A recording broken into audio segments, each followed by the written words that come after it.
Huwag kalimutan na mag-like, share, and subscribe para laging updated sa mga bagong upload na video. Thank you!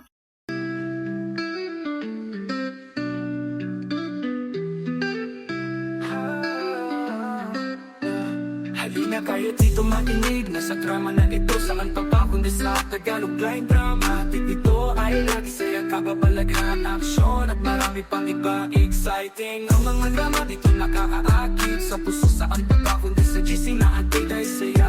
Tagalog blind drama, makabago ang araw nyo. Halika at makinig sa mga bagong kwento. Malilibang ka rito, saan pa ba kundi sa bagong Tagalog blind drama. Sa Tagalog blind drama, hindi ka mag-isa. Nandiyan sila, kasama nyo kalungkutan, kagalakan, katakutan, kasiyahan. Tagalog blind drama, kasama nyo sa Tagalog blind drama. Hindi ka mag-isa. Nandiyan sila, kasama nyo kalungkutan, kagalakan, katakutan, kasiyahan. Tagalog blind drama, kasama nyo ang kasama nyo. Oh, oh, oh, oh, oh, oh, oh.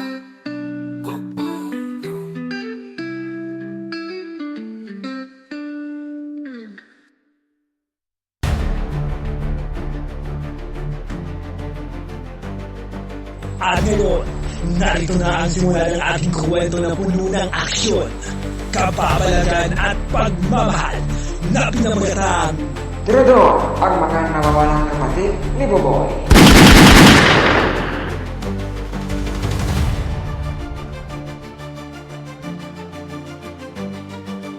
Si Gabriel at si Katrina ay nagkakilala sa isang university malapit sa bahay ni Gabriel.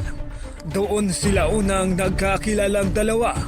Subalit doon din nagsimula ang kanilang pagiging matalik na magkaibigan. Kinilala ng gusto ni Gabriel si Katrina hanggang sa dumating ang araw na nagustuhan na ni Gabriel si Katrina. Naguguluhan ng binata sa kung ano ang kanyang gagawin. Paano niya kaya masasabi kay Katrina ang totoo niyang nararamdaman sa dalaga? Natakot siya na baka agawin si Katrina ng ibang lalaki. Hindi lang siya ang mga kaibigan ni Katrina na lalaki, kundi madami sila. Kaya napaisip ang binata sa kanyang gagawin. Pagkalipas ng ilang araw, aaminin niya na yung totoo niyang nararamdaman kay Katrina. Habang naglalakad ang binata na si Daniel papuntang paaralan nila, ang lakas ng tibok ng kanyang puso. Heto na kaya yung pagkakataon para sabihin ko kay Katrina ang lahat, sabi niya sa kanyang sarili. Pero may takot siyang nadarama, may takot siyang iniinda kung paano niya kaya ito sisimula na sabihin ang nararamdaman niya kay Katrina. Nung dumating na siya sa paaralan, kaagad niyang hinanap si Katrina at doon na nga niya sasabihin ang totoo niya nararamdaman sa dalaga.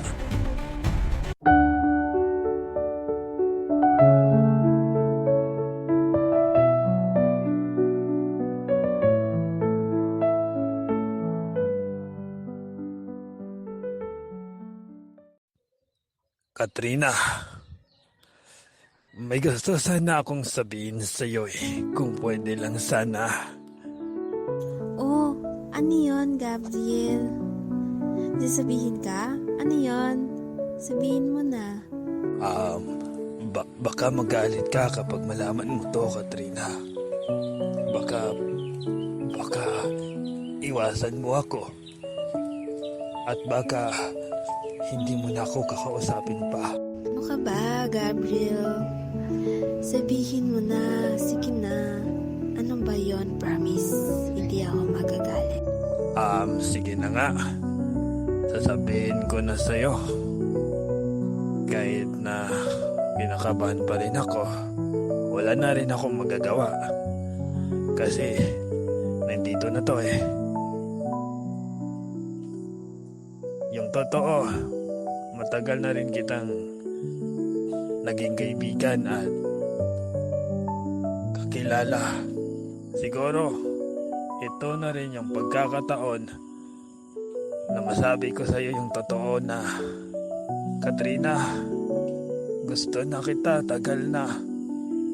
Sana ngayon nanamin ko na sa iyo yung totoong nararamdaman ko. Sana hindi mo ako lalayuan. Hindi mo ako iiwasan. Gusto kita. Gusto talaga kita, Katrina. Gustong gusto.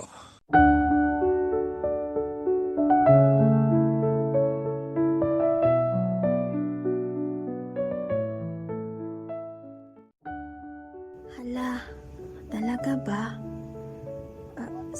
Seryoso ka talaga dyan? Naiintindihan ko naman yung nararamdaman mo. Naintindihan ko naman yung nararamdaman mo para sa akin. Pero linawin ko lang din. Ano ang ibig mong iparating? Ano yung ibig mong sabihin? Ang ibig kong sabihin ay ikaw na yung tinitibok ng puso ko at matagal na iyon. Hanggang ngayon, hindi pa rin mawala-wala yung pintig at ikaw yung sinisigaw ng puso ko. Gusto kita. Linawin ko lang na kaibigan kita pero hindi ko maiiwasan na masabi sa sarili ko ano ba tong nararamdaman ko sa babae na naging kaibigan ko. At ikaw yun, Katrina. Sana matanggap mo ako. Mahal na mahal kita. Sobra pa sa pagmamahal ko sa sarili ko, Katrina. Mahal na mahal kita. Mahal na mahal. Sana matanggap mo ako bilang BF mo. Sana. Okay, sige. Naiintindihan ko na ngayon. Pero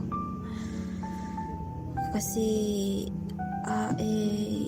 hindi ko pa sigurado sa ngayon kung kaya kong suklian yung pagmamahal na ibinibigay mo sa akin ngayon. Kasi aminin ko sa'yo na wala pa akong nararamdaman sa'yo dahil yung turing ko sa'yo is kaibigan, parang kapatid na din. Sa ngayon, hindi ko pa kayang suklian yung pagmamahal na ibinibigay mo sa akin. Sorry, pasensya na.